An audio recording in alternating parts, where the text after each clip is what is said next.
doktor tak perlukan rehat. Okey, jangan marah Dayang. Yes, doktor memang dah rehat. Doktor perlukan rehat. Cuma ramai doktor yang dah rehat tapi tak sempat nak recover. Kerja doktor ni bukan sekadar hilang tenaga fizikal tau.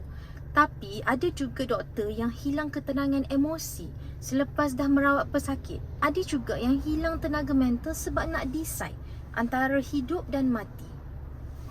Sebab tu, Dayang sangat-sangat percaya yang doktor perlukan rest and recovery.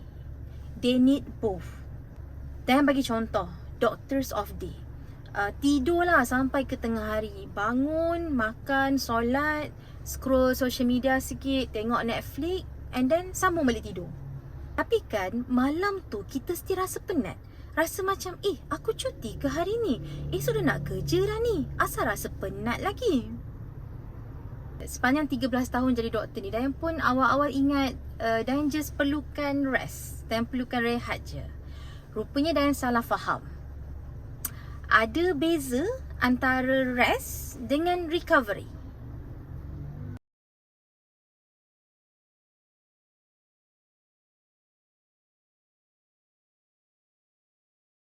As a doctor, benda ni sangat common tau. Badan memang physically ada dekat rumah, tengah baring, tengah tidur. Tapi otak ni, dia masih lagi tak rest. Otak dia masih lagi bekerja dan berfikir pasal tempat kerja tadi. Patient aku tengok tadi okey tak? Referral aku lengkap ke tak? Management aku tu okey tak untuk patient? Patient okey tak dapat rawatan tu? Situation ni dia jadi sebab nervous system kita ni dia masih dalam active mode dan masih dalam mood bekerja.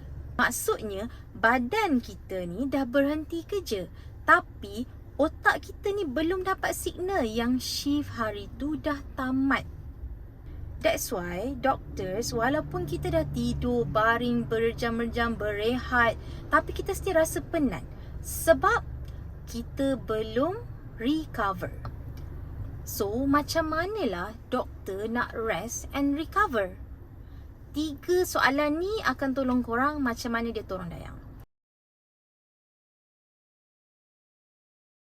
Simple je, tak perlu nak type, tak perlu nak tulis, just baca, jawab soalan 3 ni. Jawapan daripada perkataan yang korang jawab tu, dia akan hantar signal dekat otak ni.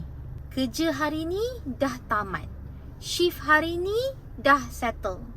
Aku dah boleh balik rumah sebagai diri aku sendiri, sebagai anak, sebagai isteri, sebagai suami, sebagai ayah, ibu. Start dari situlah recovery akan bermula.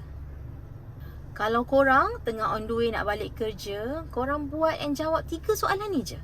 Bagi permission dekat diri sendiri untuk berhenti sekejap jadi doktor, at least selepas habis shift kerja.